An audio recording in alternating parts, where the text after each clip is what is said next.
Hello everyone, and welcome to Tokens and Heft.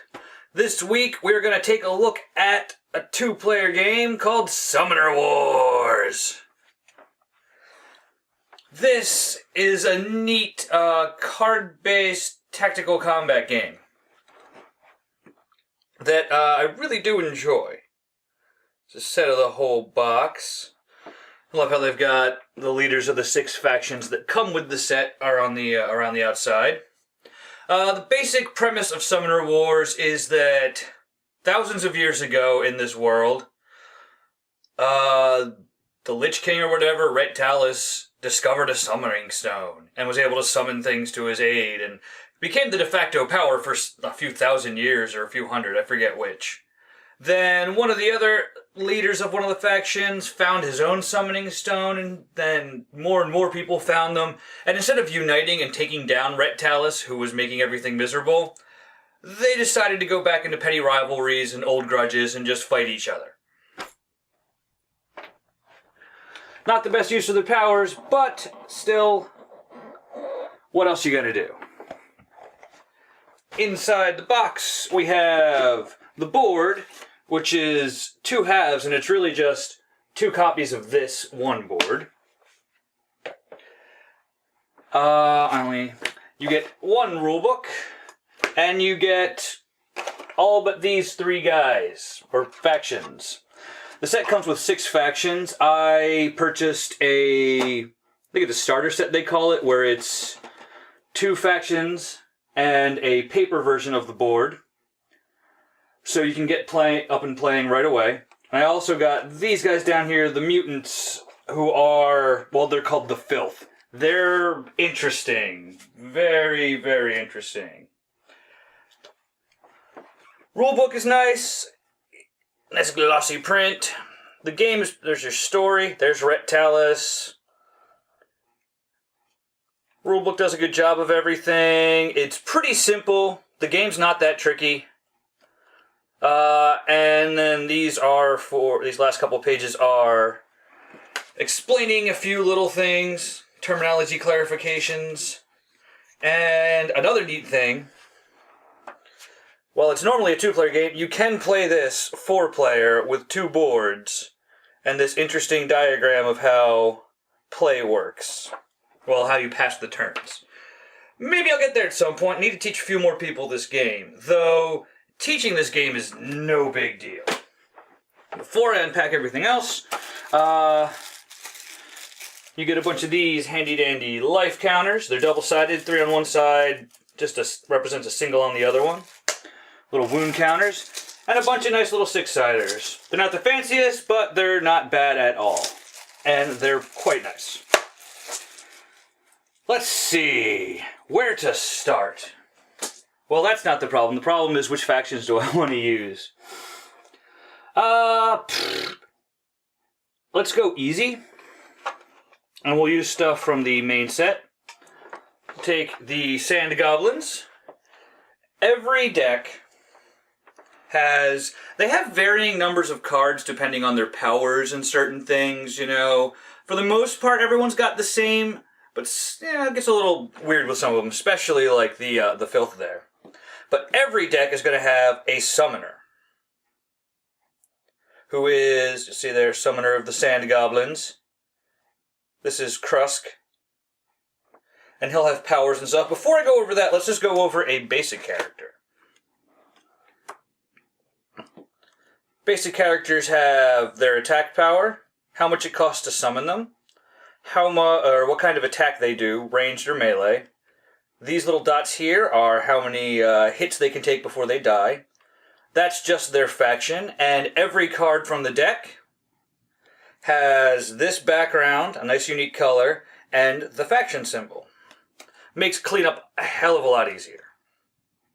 They'll also have a special power and some art. And that is basically it for a card. You'll know your summoner, not only because it says that they're a summoner right here. They've also got this right here is normally where your summoning cost is. See, on this guy it's a 1. Your summoners don't have a summoning cost because they begin the game in play. You'll also have a series of event cards and a couple of walls. And I'll get into all of that a little more in depth in a moment. Let's take the vampires. Well, I mean, they're technically some kind of elves, but look at that guy. If my camera decided to focus.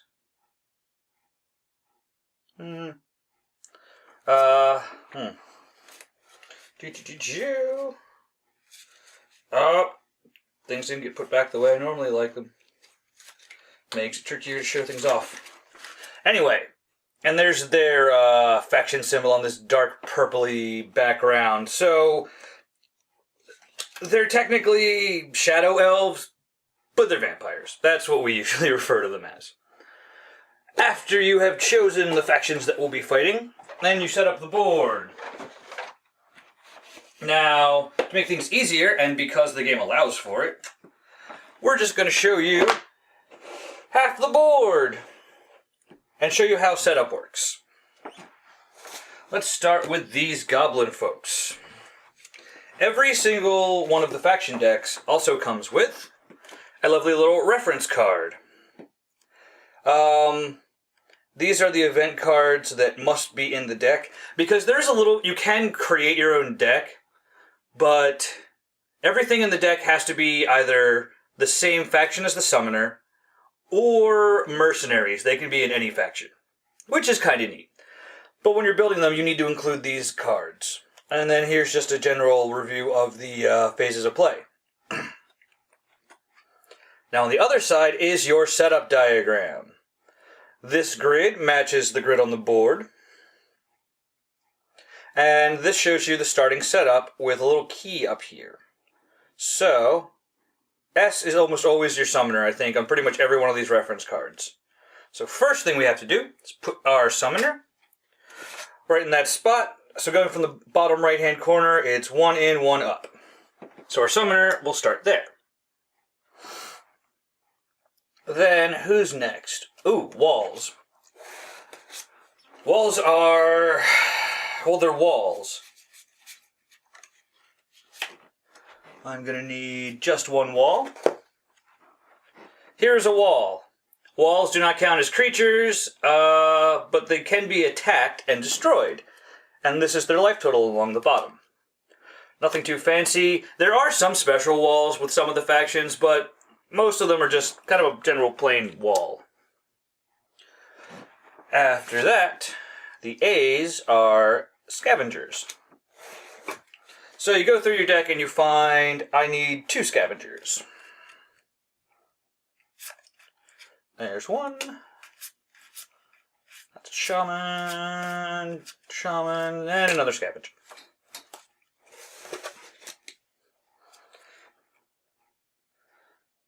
There's a scavenger. 1 attack. Costs 1 to summon. They have a nifty little ability and 2 hit points. We have 2 of these. These go on either side of the wall. Next up are Javelineers. There's one on top. And there's another. Javelineers are more or less the same as the Scavengers, except they have a different special ability, and they are ranged. We get 2 of these suckers off the side of the one Scavenger. Let me get that the right side up. Facing of the cards matters. If a card is facing the other direction, so it's upside down to you, that means the other player owns it. Just something to bear in mind when you're putting all your cards out. And then what else do we need? We need 1 shaman. Should be easy enough. And there's a shaman. Everyone's out on the board, ready to go. You give your side a shuffle. Or you give your deck a shuffle. And then you place it over here in your draw pile. No one starts play with any cards in their hand. That happens during the phases of the game. I'll put this little guy. I tend to put the... Actually, no, I have nowhere to put the reference card, so let's leave it over there for now. So now we've got all of our guys set up on the table. A few other things. You might not be able to read them from here. This is your draw pile. This here represents your magic pile, which is how you can summon guys, and there's a few other things you can do with them. Sometimes you need to spend magic to pull off certain events. And then here's your discard pile. Your magic pile is also face down like your draw pile. And when you use magic, when you spend any points of magic, you flip the cards and they go face up in your discard. So here we have this starting setup. The wall is important in the long run. And you'll want to get more walls out. You get walls out kind of like you get events. But I'm kind of getting ahead of myself. I want to set up the other faction, but I also want to go over some mechanics. Alright, hold on a sec. I will set up the other faction, and then I will show off a few of the game mechanics.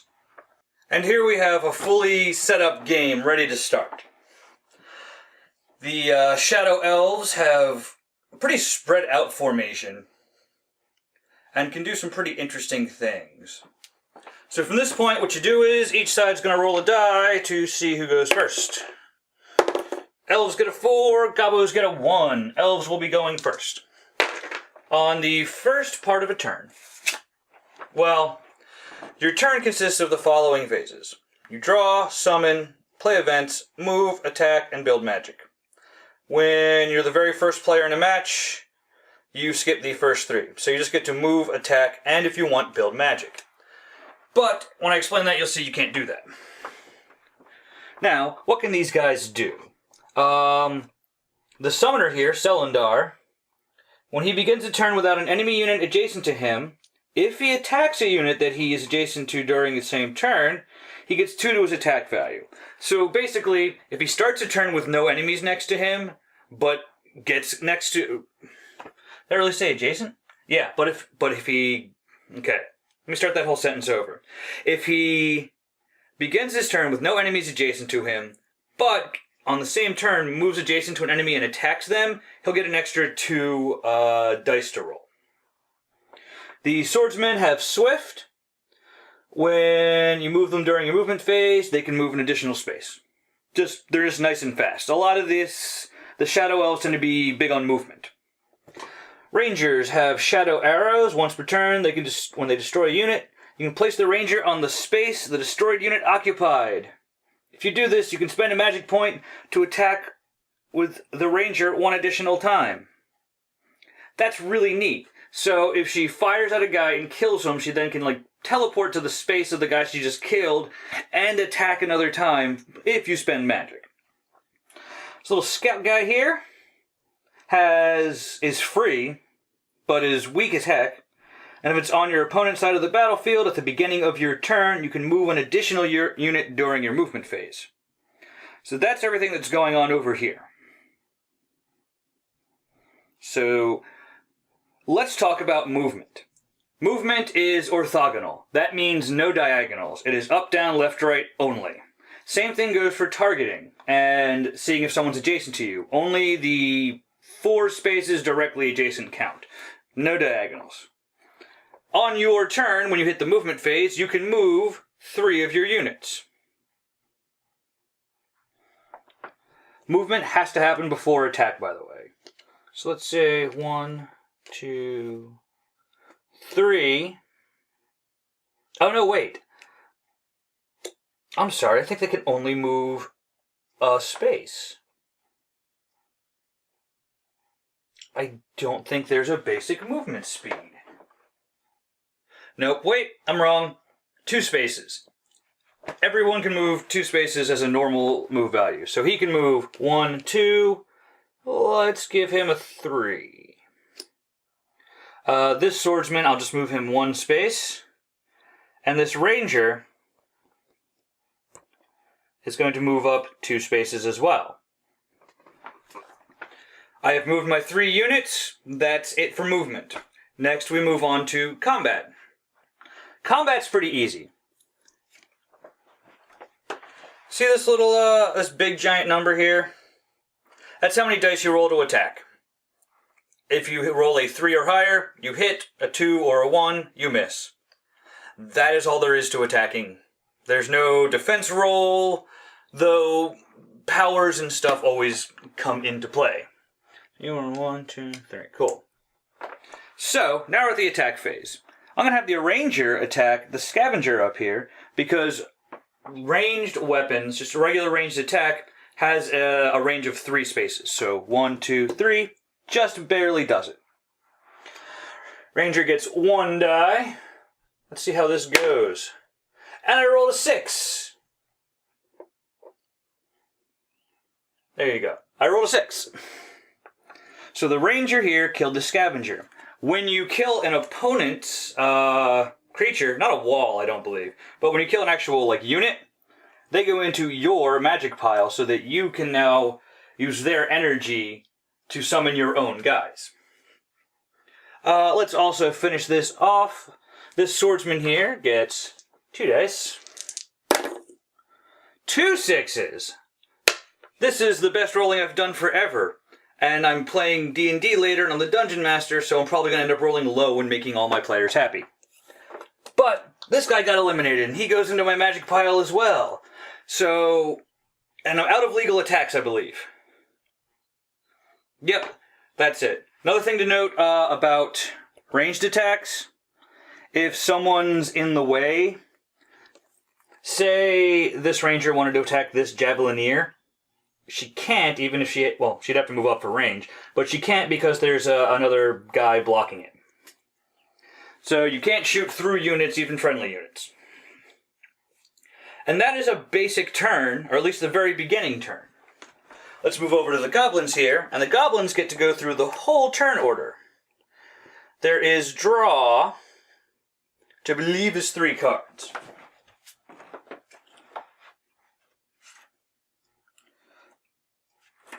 Nope, 5. So 1, 2, 3, 4, 5. Let's take a look at what's in the hand. I got one of these Scavengers, who are great. If a unit is destroyed by the Scavenger, it would be placed in your magic pile. Instead, place it under the Scavenger. When 1 wound markers would be placed on this card, discard a card from under this card to prevent those wound markers. That's really neat. So Scavengers, if a Scavenger kills a guy, instead of you getting magic, they kind of put it under their card. And it acts, and as they accumulate those, they act as like shield points almost. That's pretty neat. I got Taunt, which is part of the event phase. Choose up to 2 common enemy units, 1 at a time. Place each of the chosen units adjacent to a sand goblin you control that is within 3 squares of the adjacent unit. Neat. You just kind of pull guys in. Another Javelineer. This camouflages. Cannot be attacked by non-adjacent units. That's really neat. And something you need to remember when you're playing them. What can a Shaman do? After attacking with this Shaman, you can spend a magic point to immediately move him 2 spaces. That's kind of neat. So that was the draw phase. Next is the summon phase. Now, the thing is, none of my units have a cost of 0 at all. See, there's 1, 1, 1, 1, and I have that taunt. So I won't be summoning anything this turn. There is nothing to summon. Or at least I have no power with which to summon. So I will put that down for a moment. Oh, no, wait. Then we can play event cards. I believe you can play as many as you want. You may only be able to play 1. But I think you can play any that you can satisfy the requirements of. And these are just regular old, just not your unit cards, basically. You know, I showed you the taunt there. Every single faction seems to have a type of event where if the opponent has more units than you, you either get a free summon or you get magic. You get some sort of bonus if you have fewer units than the opponent. This is also the time when you can play walls. Walls can only be played on your side of the board. If you're not sure which side of the board is yours, split the board in half. This is your side. Or at least if you're the goblins, this is your side. It's another nice thing about that. You can easily... I know it's not that difficult to look at the center line and figure that out, but you can just easily, like, bam, my side, your side. It's actually kind of neat. I'm not going to use that taunt. Mainly because I don't feel like planning out a whole move on camera while you guys are waiting and watching. So next, you move on to the basic stuff of the movement, attack, and build magic phases. Let's see. You're going to go here. You're going to go 1, 2 there.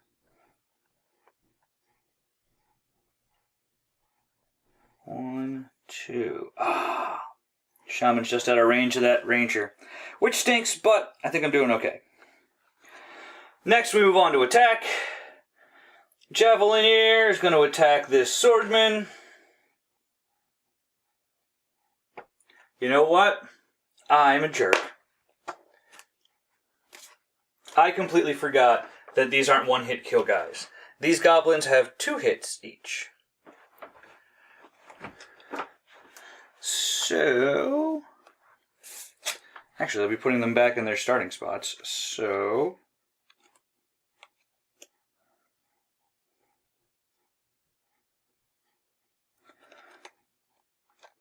They were on either side of this wall, weren't they? Alright. Sorry about that. Those guys have more than 1 hit point, so they each took a wound, but are still alive. Oh no, wait. This guy is dead because, if you'll remember, that swordman did do dealt 2 wounds. So one of them was killed. Forgot that guy only took 1 hit, not 2. Now with that little bit of bookkeeping out of the way, now we can actually do these attacks. So this Javelineer rolls 1 die, attacking that swordman who only has 1 hit point. It's a miss.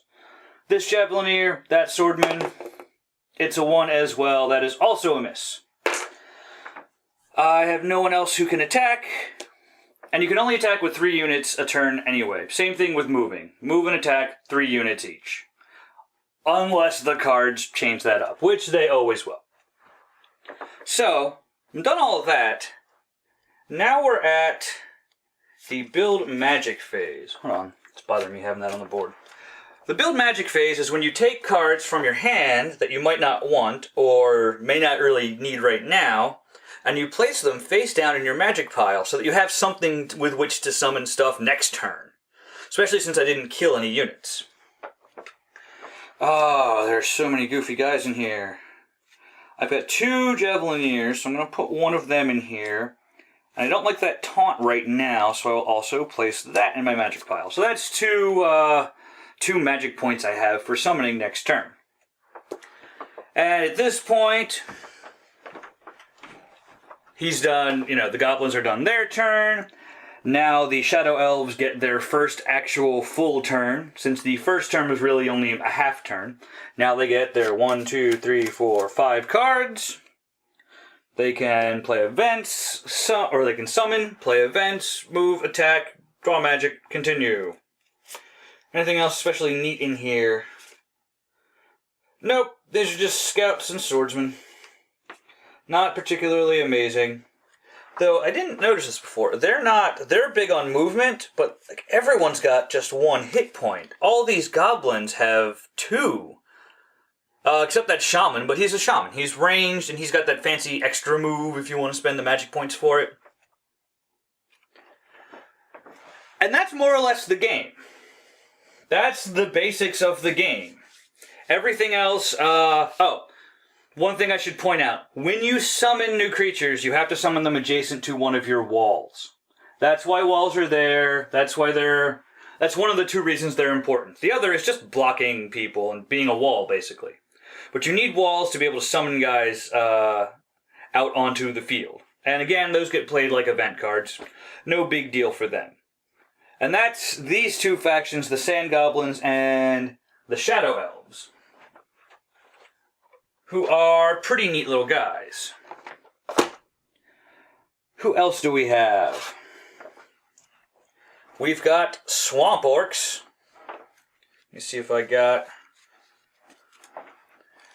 With that lovely symbol.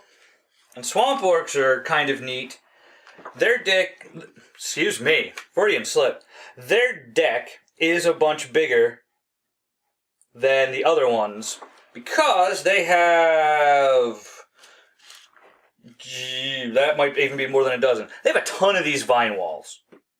Like, that's a good chunk of cards.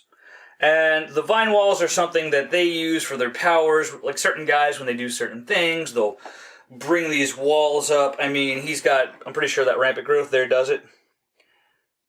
When a unit adjacent to a wall you control is destroyed, place a vine wall where that was. Muglug does not have to roll to move off of a vine wall.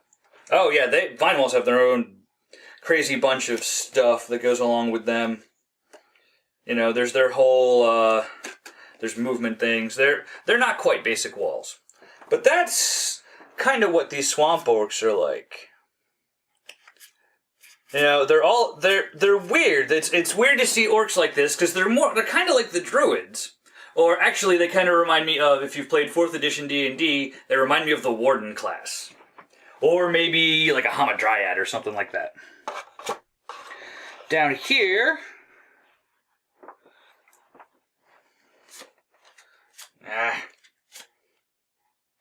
Hold on a sec, everything's shuffled wrong. Yeah, let's put... Sorry, I like to keep things a certain way, and then when they're not that way, it's slightly annoying. So we have the Mountain Vargath. The Mountain Vargath. And the Mountain Vargath are ram people. And they are kind of they feel a lot like the clerics, I think. There's their lovely ram's head symbol. Try and get all the light I can so you can get an idea of what it looks like. It's a nice gray.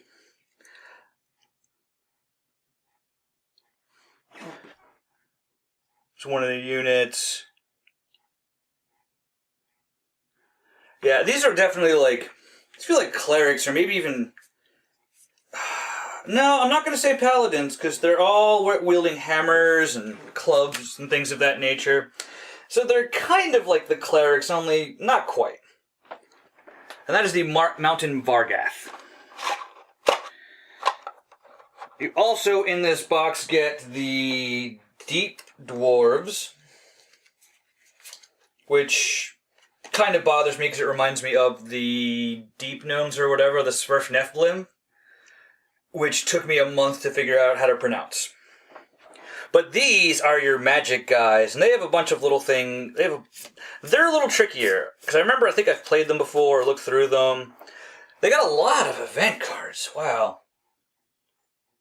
And there's a lot of little... These are kind of like your mages, almost. A little bit. I think they have, elemental properties. They're interesting. Oh, and... Good shot of their nice, cool, purpley logo there. I really like that icon. And this... I wonder if you'll actually be able to see. On camera, at least. The Deep Dwarves have a lighter purple than the Shadow Elves.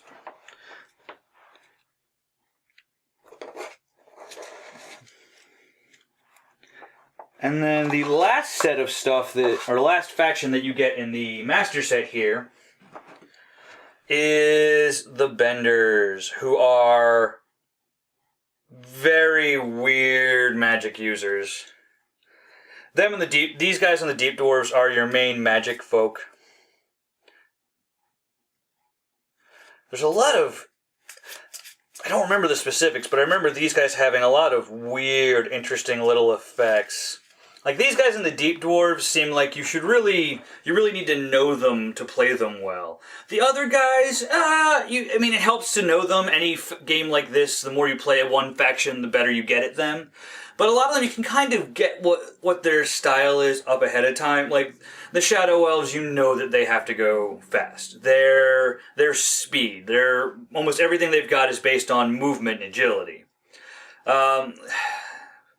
These sand goblins, they live in the desert, yeah, but they're just goblins. They're more or less, if you've ever dealt with goblins in other games, they'll make sense to you. Now, let's look at... Oh yes, I forgot. Orcs are like this too. I thought orcs had these guys. Yeah, there they are. Huh, let me see if I can actually sort them out real quick or if they've been shuffled in. Never mind, they're shuffled in. Now, we showed the Swamp Orcs earlier. I have the Phoenix Elves versus the Tundra Orcs. Here are the Tundra Orcs. With their lovely blue, and they kind of got a nice little orky symbol. Hold on a sec. I didn't show you the benders. It's hard to tell what color that is. It's this weird greenish... It's gray, but I feel like it has a greenish tint to it. Anyway, back to the Tundra Orcs. The Tundra Orcs are Tundra Orcs. They're orcs that everything's based around snow and ice. And they have all these ice walls. Ice walls are not like the swamp walls. They don't come out when they're with certain powers or anything. They're just shuffled into the deck like regular. But they'll pop up and you'll have...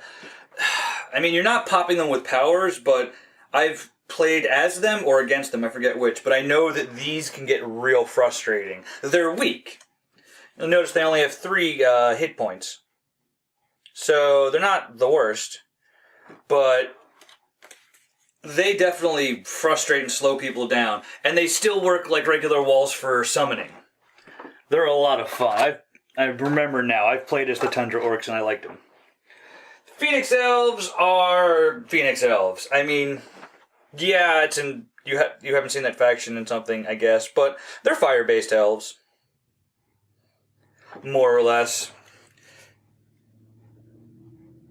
Yeah, they tend to have like additional wound markers. These are definitely combat folks. And there's their lovely symbol on the back. Really like these little faction symbols. They're well designed. I definitely like them. Now here's the last of the expansion sets that I have. I might pick up more. There's plenty of other individual decks and starter sets, which are like the 2-packs. Which sounds like, never mind. I was going to make a joke, but it failed in my brain. So, we've got this weird crap, the Filth. With their lovely 2-headed snake looking, or 2 snakes looking thing. Here, they're so weird. Hold on a sec. Let me get the 2 basics out, and I will quick try and do a little bit of a rundown with this. Now, is there anyone else? I think it's just cultists and zealots. They only have 2 basic units. Or common units. That's something I forgot to mention. Most of the decks, you have a bunch of common units, a fair amount of events, and then a handful of champions, I believe is what they're called. Who are bigger, badder, more powerful, but you need a lot more energy to summon them. These guys, the Filth, are just weird. We've got cultists, who are like range, and zealots, who are melee. They cost 0. There are certain things they can't do. Like the cultist can't attack adjacent guys, the zealot can't attack walls, they've got no cost, 1 die to roll, 1 hit point, and you have a ton of these. Thing is, what you do is you can pick one of these guys and mutate them. So you can pick any guy, pay the summoning cost, and then put this card on top of the guy's card. And now you have mutated that guy and he's got wings. Later on, if you want, you can say that's not working out for you anymore. You can, on the same guy, now you can replace his mutation. You can pay, say you want him to be one of the fat zombies, more or less. But you want him to have more hit points instead of that movement. So you can mutate him to be a corpulent mutant, and he will lose the wings. They will go back into your hand, I believe. I'm pretty sure that's how they work, which is really nice. And now he has this mutation instead. And that's how they work. The Filth are, you're summoning up a bunch of these weak, kind of useless common units, but then once you've got a little energy, a little magic with which to summon stuff, you can start mutating them into these horrifying creatures that are far more powerful. I love that I got this deck. It's just such a weird, neat concept. I really liked that. So, that is everything I have to say about Summoner Wars, except that I definitely recommend this game. It's fun. It's super easy to learn. I mean, the basics of this game are nothing. It's the movements, you know, you move 3 guys, you attack 3 guys. The mechanics are very simple and easy to get.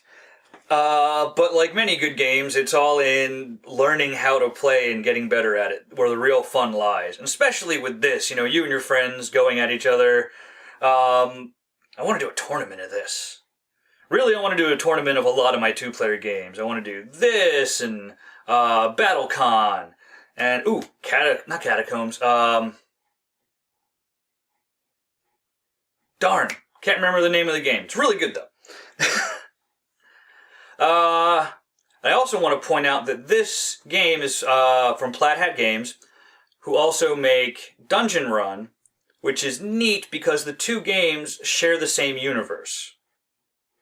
That's all I'm going to say, because I'll probably just do Dungeon Run next week and get into it there, and this review has run on long enough. So everyone, thanks for watching. Summoner Wars is definitely a recommended game. It's a ton of fun. You don't need the master set if you don't want to make that big of a commitment right off the bat. I bought just a little starter set that's 2 decks, and that's what got me into it, and from there I learned I liked it enough that I wanted to buy the whole master set. So yeah, Summoner Wars, fun, awesome times, great game. This has been Lincoln for Tokens and Heft. Thank you for watching. I will see you guys next time.